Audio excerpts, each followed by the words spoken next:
Hi guys, welcome to MBA Pathshala. मेरे YouTube channel MBA पाठशाला पर आप सभी लोगों का स्वागत है। और आज हम लोग एक नया टॉपिक शुरू करने वाले हैं जिसका नाम है एवरेजेस। बात जब एवरेजेस की जाती है तो हमारे एग्जाम पॉइंट ऑफ व्यू से आप किसी भी एग्जाम को टारगेट कर रहे हो, जितने भी एग्जाम्स मैंने स्क्रीन पर लिखे हैं इन सभी एग्जाम्स में एवरेज का एक अपना अलग ही रोल है। ठीक है, एवरेज का जो यूज है वो आगे हमारे मिक्सचर एलिगेशन भी एक पूरा कंप्लीट यूनिट है, एवरेज मिक्सचर एलिगेशन। तो एवरेज के क्वेश्चंस हम लोग मिक्सचर एंड एलिगेशन के तरीके से भी करेंगे। ठीक है, एलिगेशन भी एक तरीका ही है, मतलब एवरेज के क्वेश्चन को सॉल्व करने का हम करेंगे, बट पहले एवरेज के जो डायरेक्ट एवरेज बेस्ड क्वेश्चंस होते हैं उनसे निपट लेते हैं। अपनी इस सीरीज में मैं आप लोगों को कुछ क्वेश्चंस जो हमारे एवरेज के हैं शॉर्टकट बताऊंगा। ठीक है, मतलब कुछ हमारे पास ऐसे शॉर्टकट हैं एवरेज के जिनको हम लोग शॉर्टकट से कर सकते हैं। मेरा पढ़ाने का तरीका बच्चे वही रहने वाला है, मैं बिल्कुल बेसिक से एडवांस आपको पढ़ाऊंगा अपनी इस पूरी सीरीज में। और नंबर ऑफ लेक्चर्स देखेंगे हमारे कितने जाते हैं। ठीक है, क्योंकि एक अच्छा टॉपिक है, मैं कोशिश करूंगा सारी चीजें इसकी बताने की आप लोगों को। ठीक है, बिल्कुल कॉन्सेप्ट भी बताऊंगा, ठीक है, उनसे रिलेटेड क्वेश्चंस भी कराऊंगा, सब कुछ कराने वाला हूं मैं आप लोगों को अपनी एवरेज की सीरीज में। ठीक है, सो अगर आप लोगों ने अभी तक हमारे यूट्यूब चैनल सब्सक्राइब नहीं करा तो सब्सक्राइब जरूर कर लेना। और ये जो टॉपिक है हमारा इन सभी एग्जाम्स के लिए बहुत ज्यादा इंपॉर्टेंट है। अगर आप लोग कैट को टारगेट कर रहे हो, Z, IFT, SNAP, NMAT, TISS, CMAT, CET, IPMAT, CLAT, campus placement exam and all aptitude exams, अगर आप किसी भी एप्टीट्यूड एग्जाम को टारगेट कर रहे हो तो ये सीरीज आप लोगों के लिए बहुत ही ज्यादा बेनिफिशियल है। बच्चे, अगर आप लोगों ने अभी तक हमारा टेलीग्राम चैनल ज्वाइन नहीं करा है तो एमबीए पाठशाला is our official Telegram channel, आप लोग इसको जरूर ज्वाइन कर लेना। इस वीडियो के लिंक को अपने फ्रेंड्स के साथ शेयर कर देना ताकि सभी इस वीडियो का मैक्सिमम बेनिफिट उठा पाएं। और यूट्यूब चैनल की अगर बात करूं तो यूट्यूब चैनल को सब्सक्राइब कर लेना, क्योंकि बहुत ही क्वालिटी कंटेंट आप लोगों के लिए इस यूट्यूब चैनल पर आने वाला है एमबीए पाठशाला पर। ठीक है, अपने फ्रेंड्स के साथ जरूर शेयर करा करो। ठीक है, मतलब अगर आप लोग इन वीडियो से पढ़ रहे हो तो मैं लिटरली आप लोगों को बताऊं, एक क्वालिटी कंटेंट आपको मिल रहा है। अगर आपके मतलब बेसिक्स कवर हो रहे हैं, कॉन्सेप्ट्स कवर हो रहे हैं, प्रीवियस ईयर क्वेश्चंस मैंने ऑलरेडी कवर करा रखे हैं, तो इसके अलावा मुझे लगता नहीं किसी बच्चे को और कुछ चाहिए होता है। ठीक है, उसके अलावा मुझे लगता नहीं है कहीं आपको भटकने की आवश्यकता है। अगर आप एक जगह फोकस करके पढ़ रहे हो ना तो कोई भी टेंशन नहीं है फिर। ठीक है, बात अगर एवरेज की जाए तो एवरेज का हम लोगों ने बचपन में एक छोटा सा फॉर्मूला पढ़ा था। अगर मैं आप लोगों को बताऊं तो एवरेज पता हम लोगों ने किसके इक्वल पढ़ा था। बात अगर एवरेज की करूं तो बच्चे एवरेज हमारा होता है sum of all observations, sum of all observations, sum of all observations upon total number of observations, upon total number of observations. So this is the formula for averages. मैं आपको बताऊंगा, एक्चुअल में ये तो formula है। ठीक है, फॉर्मूले का यूज हम लोग करेंगे, बट बहुत सारे क्वेश्चंस ऐसे भी हैं जिनको हम लोग डायरेक्ट शॉर्टकट से, डायरेक्ट रिजल्ट से करेंगे। ठीक है, बट फॉर्मूला हमें पता होना चाहिए, हमें हर टॉपिक के बेसिक्स पता होने चाहिए कि यार दीज आर द बेसिक्स। ठीक है, तो एक जैसे टाइम स्पीड डिस्टेंस में एक फॉर्मूला होता है, time is equals to distance upon speed. ऐसे एवरेज क्या होता है, sum of all observations upon total number of observations. तो ये चीजें अपन लोगों को पता होनी चाहिए। ठीक है, फॉर एग्जाम्पल जैसे मैं एक छोटा सा एग्जाम्पल लेता हूं। ठीक है, मैं एक छोटा सा एग्जाम्पल लेता हूं आप लोग यहाँ पर। ठीक है, मान लो मेरे पास एक फैमिली है, एक फैमिली में 3 मेंबर्स हैं। ठीक है, पहला मेंबर ये रहा, दूसरा मेंबर ये रहा और तीसरा मेंबर ये रहा। ठीक है, there are 3 members in the family, there are 3 members in the family. जो पहले वाला मेंबर है, मान लो उसकी जो सैलरी है, उसकी सैलरी कितना है, 20,000 रुपीज पर मंथ, ये 20,000 रुपए महीना कमाता है। जो दूसरे वाला बंदा है बच्चे, ठीक है, जो दूसरे वाला यहाँ पर बंदा है, इसकी सैलरी कितनी है अगर मैं आप लोगों को बताऊं, इसकी सैलरी है 15,000 रुपीज पर मंथ। और जो तीसरे वाला बंदा है उसकी सैलरी कितनी है, 10,000 रुपीज पर मंथ। तो पूरी फैमिली में 3 लोग हैं। पहली बात तो ये, फैमिली में 3 लोग हैं। फैमिली में कितने लोग हैं, 3 लोग हैं। तीनों की अपनी कुछ मंथली इनकम है, पहले वाले की 20,000 रुपीज पर मंथ, दूसरे वाले की 15,000 रुपीज पर मंथ, तीसरे वाले की 10,000 रुपीज पर मंथ। तो तीनों की अपनी कुछ इनकम है यहां पर। ठीक है, मंथली इनकम है। तो एवरेज मंथली इनकम कितना हो जाएगा फैमिली का, average monthly income, average monthly income कितना हो जाएगा फैमिली का, एवरेज मंथली इनकम। तो एवरेज मंथली इनकम की अगर बात की जाए तो वो हमारे पास कितना होगा, हमें कुछ नहीं करना, सम ऑफ ऑल ऑब्जर्वेशंस यानी कि 20,000 plus 15,000 plus 10,000 by total number of observations कितने हैं, 1 2 3। आप इसको 3 से डिवाइड कर लोगे तो इट विल बिकम्स कितना, 45,000 बाय 3 करोगे तो this is nothing, 15,000। So 15,000 is the average monthly income of the family. ठीक है, this is the average monthly income of the family. ये average monthly income है कितना, 15,000। एवरेज मंथली इनकम कितना है हमारे पास? 15,000 है फैमिली का। बच्चे अभी ये एक ऐसी फैमिली थी जिसमें तीनों लोग कमा रहे थे, ठीक है, तीनों लोग यहाँ पर अर्निंग थे उनकी, कुछ ना कुछ मतलब वो कमा के ला रहे थे पूरे मंथ में, ठीक है। बट हमने ऐसे सिनेरियो भी देखा है जब फैमिली में सिर्फ तीन लोग कमा रहे हो, but total number of person कितने हो फैमिली में? 5 हो या 10 हो। तो जब वहां पर अगर हम लोग पूरी फैमिली की एवरेज इनकम निकालेंगे ना, तो हम लोग ऐसे लोगों को भी इंक्लूड करेंगे जो नहीं कमाते हैं, हम लोग ऐसे लोगों को भी इंक्लूड करेंगे जो नहीं कमाते हैं। जैसे फॉर अनदर एग्जांपल, मैंने बोला यार ये 3 लोग हैं फैमिली में, एक बंदा ये रहा, एक ये रहा, एक ये रहा, और ये दोनों घर बैठे रहते हैं, अपना टाइम से खाना मिलता है, इनको कोई टेंशन नहीं है, ठीक है। अब ये जो पहले वाला बंदा है इसकी सैलरी कितनी है? 20,000, इसकी सैलरी 15,000 है, इसकी सैलरी 10,000।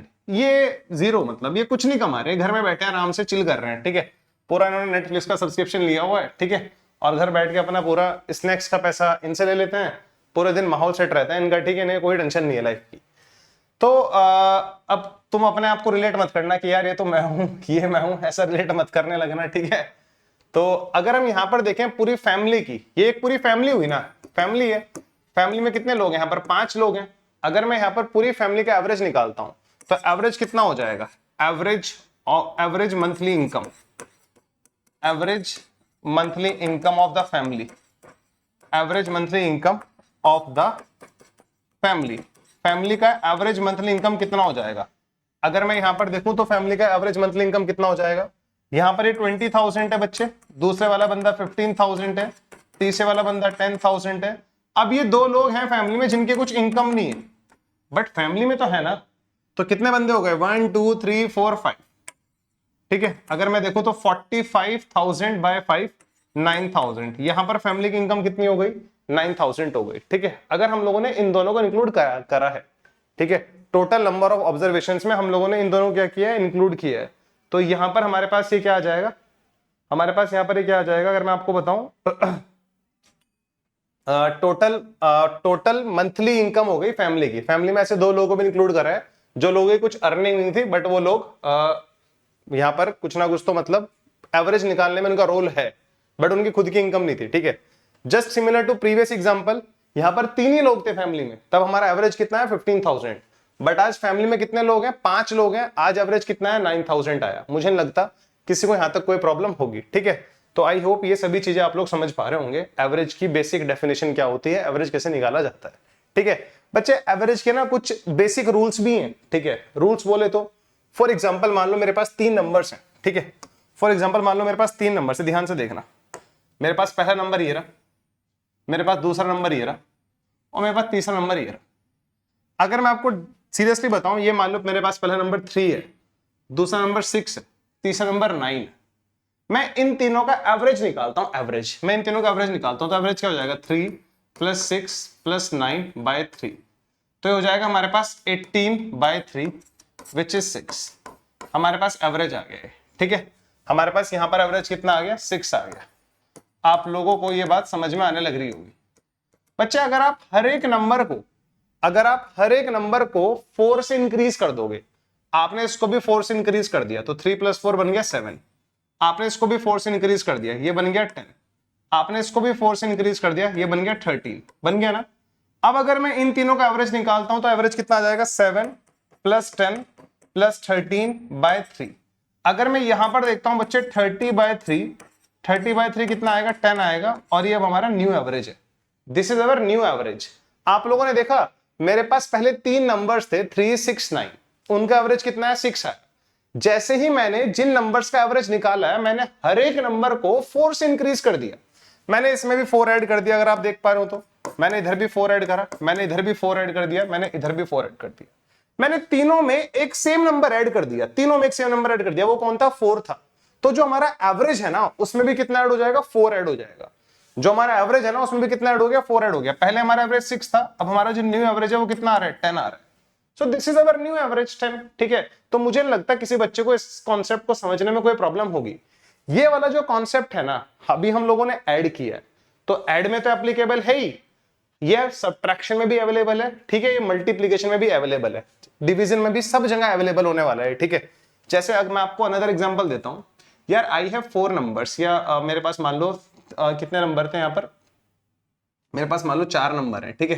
पहला नंबर है मेरे पास 4, फिर मेरे पास नंबर आया 8, फिर मेरे पास नंबर आया 6, मेरे पास नंबर आया 5 और मेरे पास फिर नंबर आया 1। ये बात समझ में आ रही है? So these are 4 numbers. चलो ठीक है, मेरे पास ये 4 नंबर है, मैंने इनका एवरेज निकाला। अगर मैं इनका एवरेज निकालता हूं तो 4 प्लस 8 प्लस 5 प्लस 1 बाय 4। आप देखो कितना आ रहा है भाई, 8 और 4 12, 12 और 6 कितना होता है 18, 18 बट्टे 4 कितना आ रहा है हमारे पास 4.5। ये बात समझ में आ गई, 4.5 हमारा एवरेज आ रहा है, ठीक है।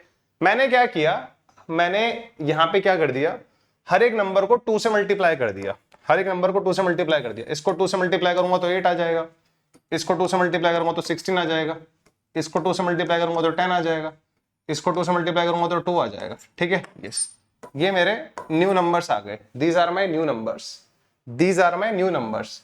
अगर आप इनका एवरेज निकालोगे तो 8 प्लस 16 प्लस 10 प्लस 2, तो ये आया हमारे पास 12 plus 2, 12 plus 8 20 plus 16 36। And how many numbers are there, 1 2 3 4। 36 को 4 से डिवाइड करूंगा तो कितना आएगा, 9 आएगा। तो आप देख रहे हो, अगर हम लोगों ने हर एक नंबर को 2 से मल्टीप्लाई किया है, अगर हमने हर एक नंबर को 2 से मल्टीप्लाई किया है, तो जो हमारा पुराना एवरेज है ना वो भी 2 से मल्टीप्लाई हो जाएगा, ठीक है। आई थिंक ये कॉन्सेप्ट समझना आप लोगों के लिए बहुत ही आसान होगा। यदि हर एक नंबर को किसी सेम नंबर से मल्टीप्लाई किया जा रहा है तो पुराना एवरेज भी उसी नंबर से मल्टीप्लाई कर दो, निकालने की जरूरत नहीं है, सिर्फ पुराने वाले एवरेज को 2 से मल्टीप्लाई कर दो। ऐसे ही हम लोगों ने पिछले बार क्या देखा, एडिशन में देखा, ऐसे ही हमारा मल्टीप्लीकेशन में हो गया, और ऐसे ही हमारे पास सब्ट्रैक्शन और डिवीजन में भी होता है। सब्ट्रैक्शन और डिवीजन में भी हमारे साथ ऐसा ही होगा, अगर आप लोग देख पा रहे हो तो, ठीक है। मुझे लगता है ये जो पहला कॉन्सेप्ट था एवरेज का, ये आपको थोड़ा समझ में आना शुरू हुआ होगा, ठीक है। जैसे अब इसके बेसिस पर कैसा क्वेश्चन आएगा, एक बार क्वेश्चन देखो जरा, क्वेश्चन क्या है हमारे पास। हमें बोला जा रहा है A B C D E are the 5 electronic shops in the market which have 20 30 60 80 50 LED sets with them respectively। हमारे पास 5 इलेक्ट्रॉनिक शॉप्स हैं, A B C D E। we have 5 electronic shops in the market which have 20 LED sets है इसके पास 30 LED sets हैं, इसके पास 60 LED sets हैं, इसके पास 80 LED sets हैं, इसके पास 50 LED सेट्स हैं। मुझे नहीं लगता किसी को यहाँ पे कोई प्रॉब्लम होगी, ठीक है। तो ये हमें LED सेट्स दे रखे हैं, इन शॉप्स के पास इतने इतने LED सेट्स हैं। What is our first question, find the average number of LED sets in each group. Average निकालना है इनका। तो जो हमारा पहला क्वेश्चन है वो बड़ा सिंपल सा है, कितना हो जाएगा 20 plus 30 plus 60 plus 80 plus 50। How many shops are there, there are 5 shops. 20 plus 30 50, 50 और 60 110, 110 और 80 190, 190 और 50 240, 240 बाय 5 कितना होता है बच्चे 48। तो average number of LED sets कितना आ रहा है 48 आ रहा है। Average number of LED sets कितना आ रहा है 48 आ रहा है, यानी कि पहले क्वेश्चन का आंसर आ गया 48। किसी को इसमें कोई प्रॉब्लम नहीं होगी, बड़ा इजी क्वेश्चन है, ठीक है। जब बात पार्ट बी की जाती है, if each of A B C D and E have imported 12 new LED sets, जितने भी हमारे पास शॉप्स हैं हर एक शॉप ने 12 न्यू एलईडी सेट्स इंपोर्ट करे। हर एक शॉप के पास 12 न्यू एलईडी सेट्स आ गए, मतलब अगर हर एक शॉप के पास 12 न्यू एलईडी सेट्स आ रहे हैं तो आप समझ पा रहे हो जो हमारी पहले वाली शॉप है उसके पास कितने एलईडी सेट हो जाएंगे, 20 पहले थे, 12 न्यू आ गए तो 32 हो जाएंगे, 30 के से 42 हो जाएंगे, 72 हो जाएंगे, ये कितना हो जाएगा 92 हो जाएगा, ये कितना हो जाएगा 62 हो जाएगा। समझ में आ रही है बात आप लोगों को, ठीक है। सो ये हमारे इतने इतने एलईडी सेट्स हो जाएंगे। तो हमसे पूछा जा रहा है then find the average number of sets. तो अब हमारे पास एवरेज नंबर ऑफ सेट्स कितना हो जाएगा बच्चे, ये तो बड़ा इजी है। अगर हर एक वैल्यू हमारी 12 से इंक्रीज हो रही है, have imported 12 new LED sets each of A B C D, ठीक है, पांचों में से हर एक ने 12 न्यू एलईडी सेट्स इंपोर्ट करें, हर एक ने, यानी कि हर एक का वैल्यू 12 इंक्रीज हो गया। तो जो कॉन्सेप्ट मैंने अभी आप लोगों को पढ़ाया था, क्या ये क्वेश्चन हमारा उसी कॉन्सेप्ट से नहीं हो जाएगा क्या? हर एक नंबर हमारा 12 से बढ़ गया, जैसे यहां पर हर एक नंबर 4 से बढ़ गया था तो हमारा एवरेज भी 4 से बढ़ गया था। तो इस क्वेश्चन में जो हमारा न्यू एवरेज होगा बच्चे वो कितना आएगा, जब हर एक वैल्यू हमारी 12 से बढ़ गई तो जो पार्ट बी का आंसर आएगा ना वो आपको कैलकुलेट नहीं करना था, पहले वाले एवरेज में क्या कर देना था आप लोगों को, 12 ऐड कर देना था, तो 48 प्लस 12 कितना हो जाएगा, 60 आ जाएगा। ये ध्यान रखनी चाहिए, छोटी छोटी चीजें, बड़ी इजी चीजें हैं। आई नो बहुत सारे बच्चों को चीजें पता भी होंगी, बट हमें ये पता होनी चाहिए, ठीक है। मैं इसलिए हर चीज बताता हूं। मुझे पता है कुछ लोगों के बेसिक्स अच्छे क्लियर होंगे तो उन्हें पता होगी, कुछ लोगों के नहीं क्लियर होंगे तो उनको नहीं पता होगी, but at the end of the day ये हमें आना चाहिए। एग्जाम में कुछ क्वेश्चंस आते हैं जो इसी कॉन्सेप्ट पे बेस्ड होते हैं, ठीक है, वो मैं आपको कराऊंगा, सारे कराऊंगा, इसलिए पहले बेसिक्स क्लियर करा रहा हूं। ये हमारा सेकंड क्वेश्चन है। एवरेज के कुछ बेसिक क्वेश्चंस कर लेते हैं ताकि एवरेज में क्वेश्चंस किस तरह के आते हैं, थोड़ा इसकी जो वर्ड्स की टर्मिनोलॉजी है ना उससे हम लोग फैमिलियर हो जाएं। These are very basic questions just for your conceptual clarity, ठीक है, कि एवरेज के हमारे कितने कॉन्सेप्ट्स क्लियर हैं, ताकि कल को अगर हम लोग मॉडरेट या डिफिकल्ट लेवल के क्वेश्चंस करें ना तो हमें कोई प्रॉब्लम ना आए, ठीक है। Read out this question guys. अगर हम लोग इसको रीड करते हैं, आप लोग जब YouTube पे देख रहे होते हो ना तो वीडियो को पॉज किया करो, खुद से ट्राई किया करो, नहीं बनता या बन भी जाता है तो तब भी सॉल्यूशन देखना है, बन गया तो भाई हमने कैसे किया, सर कैसे कर रहे हैं, फर्क होना चाहिए, ठीक है। चलो देखते हैं। In a class of 60 students, there are 60 students in a class, एक क्लास में 60 स्टूडेंट्स है। The average weight of 30 students, इसमें से 30 स्टूडेंट्स को अलग कर दो, the average weight of 30 students, और 30 को और अलग कर दो, ठीक है। इन 30 स्टूडेंट्स का, दीज आर द नंबर्स, ये नंबर्स हैं, और यहां पर इनके एवरेज की बात की जा रही है। इन 30 स्टूडेंट्स का जो एवरेज है बच्चे वो कितना है, एवरेज वेट होगा शायद ये, क्योंकि केजी में है, ये x केजी है। And that of the remaining is, बच्चे लोगों का कितना है, y केजी है। बच्चे लोगों कितना है, y केजी है। इनका बच्चे लोगों कितना एवरेज वेट है, y केजी है।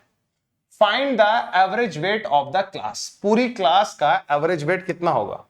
Find the average weight of the class. Class में तो 60 स्टूडेंट्स है ना, क्लास में तो 60 स्टूडेंट्स हैं, तो पूरी क्लास का एवरेज वेट कितना होगा। This is my question. बच्चे बड़ा इजी सा कॉन्सेप्ट है, अगर आप लोगों को एवरेज का जो बेसिक फॉर्मूला है वो याद है ना तो क्वेश्चन करने में कोई प्रॉब्लम नहीं है। एवरेज क्या होता है, एवरेज पहले अभी बताया था, average equals to sum of all observations upon total number of observations. मैं इसको ऐसे लिखूंगा, average is equals to sum of all observations upon total number of observations. Sum को टोटल नंबर ऑफ ऑब्जर्वेशन से डिवाइड करना होता है। अगर मैं यहां पर देखूं बच्चे, हमारे पास जो एवरेज है वो x केजी है, हमारे पास जो एवरेज है वो कितना है, x केजी है, तो average is equals to sum of all observations upon total number of observations होता है ना, तो एवरेज कितना है हमारे पास, x केजी है। Sum of all observations, how many observations are there, ये जो x एवरेज है ये 30 लोगों का एवरेज है। ये जो एवरेज है कितने लोग एवरेज है, 30 लोग एवरेज है। तो क्या मुझे उन 30 के 30 ऑब्जर्वेशंस का सम पता है क्या, नहीं पता, तो सम ऑफ 30 ऑब्जर्वेशंस को मैंने S30 से डिनोट कर दिया। Sum of 30 observations is S30 and how many observations are there, 30, total number of observations से डिवाइड करते हैं, तो average is equals to sum of all observations upon total number of observation. यहां पर अगर मैं देखूंगा तो S30 का वैल्यू कितना आ जाएगा बच्चे, S30 का वैल्यू यहां से आ जाएगा 30x, बोलो जरा, यहां से S30 का वैल्यू कितना आ जाएगा, 30x आ जाएगा। गेटिंग माय पॉइंट, यहां से S30 का वैल्यू कितना आ गया, 30x आ गया। मुझे नहीं लगता किसी बच्चे को यहां पे कोई प्रॉब्लम होगी। अब हमें दे रखा है रिमेनिंग 30 स्टूडेंट्स का, जो हमारे पास रिमेनिंग 30 स्टूडेंट्स हैं, बचे हुए 30 स्टूडेंट्स हैं, उनका एवरेज y केजी है, तो average is equals to sum of all observations, how many observations are there, 30, तो इन 30 का सम कितना होगा, इसको मैं डिनोट कर लेता हूं R30 से। रिमेनिंग 30 ऑब्जर्वेशंस का सम जो है वो R30 है। रिमेनिंग टोटल 60 स्टूडेंट थे ना, उसमें से 30 जो 30 स्टूडेंट्स हैं उनका सम कितना है, S30 है, जो बचे हुए 30 है उनका सम कितना है, R30 है। नंबर ऑफ ऑब्जर्वेशन तो बच्चे यहां भी 30 है, तो यहां से जो हमारे पास R30 का वैल्यू आ रहा है वो कितना आने लग रहा है, 30y आने लग रहा है। बिल्कुल इजी क्वेश्चन है, कुछ नहीं करना आप लोगों को, ये बात आप लोगों को समझ में आ गई होगी। बच्चे इसको मैं सेकंड इक्वेशन बोल रहा हूं, इसको मैं क्या बोल रहा हूं, सेकंड इक्वेशन बोल रहा हूं, कोई प्रॉब्लम नहीं है।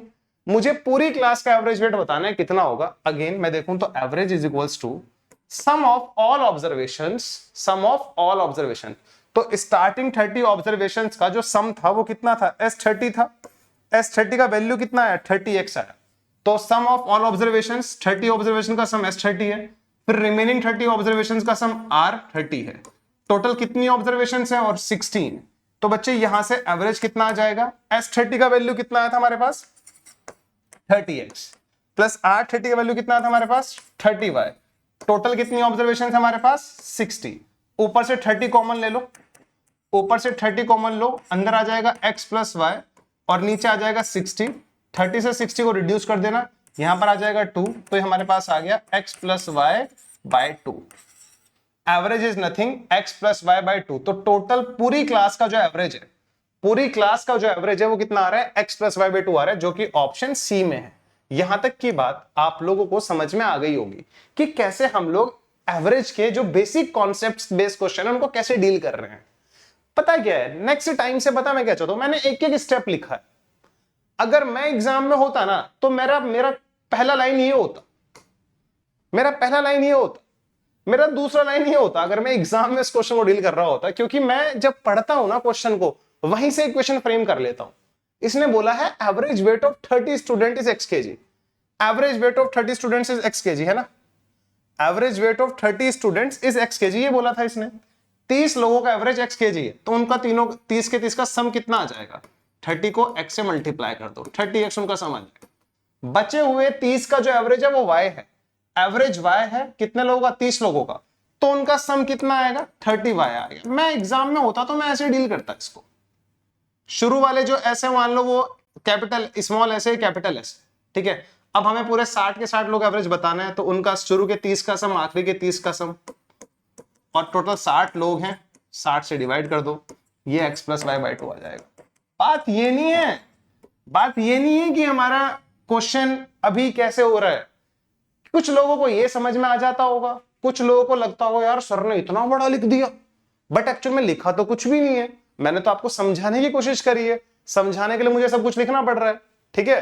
तो वो हमारी कैच करने की पावर है। कुछ लोग इसको कैच कर पाएंगे, कुछ लोग इसको कैच कर पाएंगे, बट मैं चाहता हूं यार आप लोगों के ना, मतलब कहीं मैंने बोला 5 लोगों का एवरेज 30 है, तुम्हारा सीधा मन में आना चाहिए 5 लोग एवरेज 30 है तो उनका सम कितना होगा 30 इंटू 5 150, ये सीधा मन में आना चाहिए। मैंने बोला 10 लोगों का एवरेज 70 है, तुम्हारे सीधे मन में चाहिए उन 10 के 10 लोगों का सम कितना है 70 इंटू 10 700। क्योंकि यार एवरेज जो होता है ना, एवरेज का मल्टीप्लाई अगर टोटल नंबर ऑफ ऑब्जर्वेशन से कर दिया जाए तो सम ऑफ ऑल ऑब्जर्वेशंस आ जाता है। एवरेज का मल्टीप्लाई यदि टोटल नंबर ऑफ ऑब्जर्वेशन से कर दिया जाए तो सम ऑफ ऑल ऑब्जर्वेशंस आ जाता है। आप समझो इस बात को, समझो इस बात पे फोकस करो, ठीक है। आई होप यहां तक की बात आप लोगों को समझ में आ गई होगी, ठीक है, जो मैंने समझाया। तो मैं कल को अगर ये बोल रहा हूं यार 10 लोगों का एवरेज ना 15 है, तो आपको कुछ नहीं करना, 15 इंटू 10 कितना होता है 150। 150 उन सभी का सम है, 150 उन सभी का क्या है सम है। तो ये आना चाहिए डायरेक्ट। अगर आपको ये आता था तो आप ये इक्वेशंस बहुत जल्दी से फ्रेम कर लेते और आप 3 लाइन में आंसर निकाल देते पिछले क्वेश्चन का, ठीक है। आई थिंक ये समझ में आ रही होंगी चीजें, बहुत ही बेसिक चीजें है, ठीक है। मैंने कोई नया कॉन्सेप्ट नहीं पढ़ाया अभी तक, बहुत बेसिक चीजें कवर करा रहा हूं, ठीक है। चल बच्चे नेक्स्ट क्वेश्चन की तरफ मूव करते हैं जरा। ये देखो नेक्स्ट क्वेश्चन, देखो जरा नेक्स्ट क्वेश्चन हमारा क्या कहता है। The average height of the students in 3 sections P Q R, ठीक है। There are 3 sections in the class में 3 सेक्शन है P Q R, क्लास में 3 सेक्शन है P Q R। Section P में कितने सेक्शन P की एवरेज, यहां पर इनका एवरेज बोला जा रहा है, तो सेक्शन P का जो एवरेज है वो कितना है हमारे पास 175। सेक्शन Q का एवरेज कितना है 172। सेक्शन R का एवरेज कितना है 178। Number of students in section P Q and R, तो नंबर ऑफ स्टूडेंट्स की अगर बात की जाए, अगर नंबर ऑफ स्टूडेंट्स की बात की जाए, नंबर ऑफ स्टूडेंट्स कितने हैं सेक्शन P में, नंबर ऑफ स्टूडेंट्स हैं 20, सेक्शन Q में कितने हैं 30, सेक्शन R में कितने हैं 40। ये बात भी समझ में आ गई होगी। Find the average height of all the students in the 3 section, तीनों के तीनों सेक्शंस के स्टूडेंट्स की एवरेज हाइट कितनी होगी, तीनों के तीनों सेक्शंस के स्टूडेंट्स की हाइट कितनी होगी, तो वो पूरे क्लास की हाइट हो जाएगी हमारे सामने, ठीक है। वो ये भी बोल सकता था find the average height of the class, क्योंकि क्लासेस के तो सेक्शन होते हैं स्कूल में, भाई सेक्शन किसके होते हैं क्लासेस के होते हैं, तो वो ये भी पूछ सकता था। बच्चे मैं आपसे सिर्फ इतनी सी बात बोलूंगा, अभी जो हम लोगों ने पीछे समझा है उसको कैसे इंप्लीमेंट करें। अगर मैं यहां पर देख पा रहा हूं एवरेज और यहां पर नंबर, एवरेज का मल्टीप्लाई यदि नंबर ऑफ स्टूडेंट से कर दिया जाएगा तो इन 20 के 20 स्टूडेंट्स का हाइट का सम हमारे पास आ जाएगा। इन 20 के 20 स्टूडेंट्स की हाइट का सम कितना आएगा 175 इंटू 20। यदि हम एवरेज का मल्टीप्लाई नंबर ऑफ ऑब्जर्वेशन से कर दें तो सम आ जाता है हमारे पास। अरे याद है ना सम कैसे निकाला जाता है भाई, average is equal to sum of all observations upon total number of observations. Total number of observations को यदि एवरेज से मल्टीप्लाई कर दोगे तो सम ऑफ ऑल ऑब्जर्वेशंस आ जाएगा। तो सम नंबर ऑफ ऑब्जर्वेशंस कितना है 20, एवरेज कितना है 175। 175 को यदि 20 से मल्टीप्लाई कर दोगे 175 को यदि 20 से मल्टीप्लाई कर दोगे तो ये हमारे पास क्या आ जाएगा sum of the height of these 20 students, sum of height of these 20 students। what is the sum of height of these 30 students, इनका सम कितना आएगा 30 into 172। इन 40 स्टूडेंट्स की हाइट का सम कितना आएगा 40 into 178। तो मुझे नहीं लगता यहां तक किसी को कोई प्रॉब्लम हुई होगी, ये सबको समझ में आता है कि हाँ यार एवरेज का मल्टीप्लाई अगर नंबर ऑफ ऑब्जर्वेशन से कर देंगे तो सम निकल जाएगा, इसमें कोई प्रॉब्लम नहीं है हमारे सामने। ये समझ में आ गया भाई, पूरे सेक्शन का तीनों के तीनों सेक्शंस के हाइट का एवरेज निकालना है तो it is very easy guys. Now अब हमारे सामने बड़ा इजी हो जाएगा। Average is equals to sum of height of all the students in these 3 sections. इन तीनों सेक्शंस में जितने भी स्टूडेंट्स हैं उन तीनों सारे के सारे स्टूडेंट्स की हाइट का सम कितना आता है। तो जो सेक्शन पी है, सेक्शन पी के स्टूडेंट्स की हाइट का सम ये रहा, लिख दो इसको as it is 175 into 20 plus जो सेक्शन क्यू है उसके सारे के सारे स्टूडेंट्स की हाइट का सम कितना आता है 30 इंटू 172। जो सेक्शन आर है उसमें 40 स्टूडेंट्स है, उनका एवरेज कितना था 178। तो number of students into average which is sum, इन 40 के 40 स्टूडेंट्स की हाइट का सम कितना आता है plus 40 into 178। So this is the sum of the height of all the students in section P, Q and R। सम को किससे डिवाइड करते हैं, टोटल नंबर ऑफ ऑब्जर्वेशन से। सेक्शन P में कितने स्टूडेंट्स हैं 20, सेक्शन Q में कितने हैं 30, सेक्शन R में कितने हैं 40। 40 प्लस 30 प्लस 20 कितना बनेगा जरा बताना, 90 बनेगा। तो हमें इसको क्या करना है 90 से डिवाइड करना है। इसको आप लोग सॉल्व करना, सॉल्व करने के बाद आप लोग मुझे बताना, इसको सॉल्व करने के बाद आप लोग मुझे बताना कि कौन सा ऑप्शन ठीक है, वो बताना कमेंट सेक्शन में, ठीक है। आपको बताना क्या इनको सॉल्व करके क्या आएगा, वो आप लोगों को करना है, मैं नहीं करूंगा, ठीक है।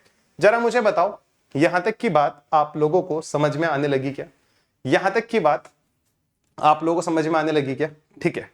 चलो ये इसको करने का एक तरीका है, ठीक है, ये इसको करने का एक तरीका है जो हम लोगों ने यूज किया, भी ट्रेडिशनल अप्रोच यूज किया, we have used the traditional approach. आप लोग इसको सॉल्व कर लेना, मुझे कोई प्रॉब्लम नहीं है। चलो आगे बढ़ते हैं बच्चे जरा, ठीक है। जैसे मैंने अब आपसे ये पूछा, एक मिनट जरा पहले ये वाला क्वेश्चन ट्राई करो।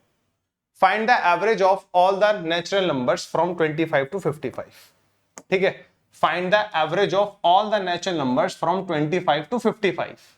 25 से लेके 55 तक के सभी नेचुरल नंबर्स का एवरेज कितना होगा वो हमें बताना है, ठीक है। मैं आपको बताता हूं, अगर हमारे पास एपी है, एपी क्या होती है, अरिथमेटिक प्रोग्रेशन। हम लोगों ने क्लास 10th में पूरा चैप्टर पढ़ा था एपी पे, बट आज हमारी हालत ये है हमें एपी की डेफिनेशन तक नहीं पता। तो एपी क्या होती है, जिसमें नंबर्स के बीच में कॉमन डिफरेंस सेम हो, ठीक है। जैसे मैंने यहां पर लिखा 2, 4, 6, 8, 10, 12। तो बच्चे ये एक एपी है, एक एपी है। हर एक दो टर्म्स के बीच में कॉमन डिफरेंस सेम है। हर जगह 2 का डिफरेंस नजर आ रहा होगा आप लोगों को, हर जगह आप लोगों को 2 का डिफरेंस समझ में आ रहा होगा, कोई प्रॉब्लम नहीं है, ठीक है। तो अगर हमारे पास कोई भी एपी होती है ना, और एपी में हमें क्या निकालना है, एवरेज निकालना है। अगर मुझे कभी भी एपी का क्या निकालना है, एवरेज निकालना है। अगर मुझे कभी भी एपी का क्या निकालना है, एवरेज निकालना है, तो हमेशा ध्यान रखना एपी में जो एवरेज निकालने का फॉर्मूला होता है वो होता है first term plus last term by 2। Average निकालना है अगर मुझे एपी का, तो एपी में आपको फोकस सिर्फ 2 चीजों पे करना है, उसके फर्स्ट टर्म पर और उसके लास्ट टर्म पर। उनको ऐड करना, 2 से डिवाइड कर देना, आपका एवरेज आ जाएगा। आप बोलोगे सर ये लिटरली वैलिड है क्या, मैं कहूंगा हाँ वैलिड है। कुछ लोग कहेंगे सर हम इनका एवरेज निकालते हैं, तो बेचारे मजबूर हैं, करेंगे 2, 4, 6, 8, 10 प्लस 12। बोलेंगे सर देयर आर 6 ऑब्जर्वेशन, 6 से डिवाइड कर दिया। इसको ऐड करेंगे 6 और 6 12, 8 20 और 10 30 और 42। 42 बट्टे 6 कितना आएगा, 7 आएगा। कहेंगे सर 7 एवरेज आ रहा है। हमने ट्रेडिशनल तरीका लगाया, sum of all observations upon total number of observations. मैं बोलूंगा ठीक है आपने लगा लिया ट्रेडिशनल अप्रोच, बट बच्चे फोकस करो, ये सारे के सारे टर्म्स किस में है, एपी में है। जब भी हमारे पास टर्म्स एपी में होते हैं तो एपी में हमारे पास फॉर्मूला क्या होता है, first term plus last term by 2। First term 2 है, लास्ट टर्म 12 है, बाय 2 करो तो 14/2 अगर आप लोग करोगे तो कितना आ रहा होगा, 7 आ रहा होगा। ठीक है, सो ये मैं ये वाला कॉन्सेप्ट लगाता, मैं एग्जाम में होता तो मैं सीधा सीधा देख लेता, अच्छा फर्स्ट टर्म 2 है, लास्ट टर्म 12 है, 2 + 12 14/2 7 इज द एवरेज। मैं इनको कभी भी ऐड ना करता, कभी भी मैं इनको ऐड नहीं करूंगा। सो ये एपी का फॉर्मूला है। अगर हमारे पास कोई एपी आ रही है ना, हमारे पास कोई एपी आ रही है, ठीक है, तो एपी में अगर हम लोगों को एवरेज निकालना है तो we have to focus only on the first and the last term. हमें सिर्फ फर्स्ट और लास्ट टर्म पर फोकस करना है। ठीक है, तो अब मैं अगर यहां पर देखता हूं ध्यान से, find the average of all the natural numbers from 25 to 55। 25 से लेके 55 तक जितने भी नेचुरल नंबर्स हैं उन सभी का एवरेज कितना होगा। यानी कि हमसे पता क्या चाहता है, हम लोग क्या करें, ये हमसे चाहता है हम लोग ये करें 25, 26, 27 ऐसे लिखते लिखते लिखते लिखते हम लोग कहां तक जाना है, हम लोगों को कहां तक जाना है, 55 तक जाना है। ये हमसे चाहता है हम इन सभी का एवरेज निकाल लें। तो हम बेवकूफ नहीं है, हमें पता है ये एक एपी है, हमें पता है ये एक एपी है। इस एपी में जो हमारा कॉमन डिफरेंस है ना वो 1 है। 25 के बाद 26, 26 के बाद 27, तो यहां पर कॉमन डिफरेंस हमारा 1 है। तो जब हमारे पास कोई एपी आती है उसका एवरेज हम लोग कैसे निकालते हैं, first term plus last term by 2। अगर एपी के फॉर्मेट में एवरेज निकालना है तो we have to focus only on the first term and the last term. तो अगर मैं यहां पर देखता हूं जो मेरा एवरेज आएगा वो क्या आएगा, first term plus last term by 2। तो दिस इज 80/2, कितना आएगा, 40 आएगा। 40 मेरा आंसर। ठीक है, 40 इज माय आंसर। ठीक है, आई थिंक ये बात आप लोगों को समझ में आ गई होगी, इसमें किसी को कोई प्रॉब्लम नहीं होगा। ठीक है, चलिए, so these are some basics of algebra averages. ये एवरेज के कुछ बेसिक्स थे जो हम लोगों ने सेशन 1 में डिस्कस करे। आपको पता है जो हमारा सेशन 2 होगा ना, सेशन 2 होगा उसमें मैं आपको ये वाला तो पार्ट कंटिन्यू करूंगा, क्योंकि मुझे इसमें अभी एक और शॉर्टकट बताना है। जब हमारी नंबर्स एपी में होते हैं ना तो मेरे पास एक शॉर्टकट और है, तो एवरेज निकालने का डायरेक्ट तरीका भी है, वो भी बताऊंगा ये। बट ये एवरग्रीन है, अगर कभी भी एपी दिखाई देगी और एपी में उन सभी टर्म्स का एवरेज निकालना है तो first term plus last term by 2 is the formula. ठीक है, एक क्वेश्चन का आंसर जो मैंने आप लोगों को कमेंट सेक्शन में लिखने के लिए बोला है, मैं इसका भी आपको एक और तरीका बताऊंगा, डेविएशन मेथड से हम लोग इस क्वेश्चन को कैसे सॉल्व करेंगे। तो हमारे पास डेविएशन मेथड भी है इस तरह क्वेश्चंस को सॉल्व करने का, क्योंकि ये जो कैलकुलेशंस है ना ये बहुत ही लेंदी हो जाती है। तो पहले आप लोग इसको कैलकुलेशन वाले मेथड से ही करना, फिर पार्ट 2 में हम लोग इसको देखते हैं कि हम लोग इसको डेविएशन मेथड से कैसे करेंगे। ठीक है बच्चे, तो इस वीडियो में इतना ही, बाकी नेक्स्ट वीडियो में मिलते हैं एवरेज के सेशन 2 में। तब तक के लिए bye bye, take care, bye guys.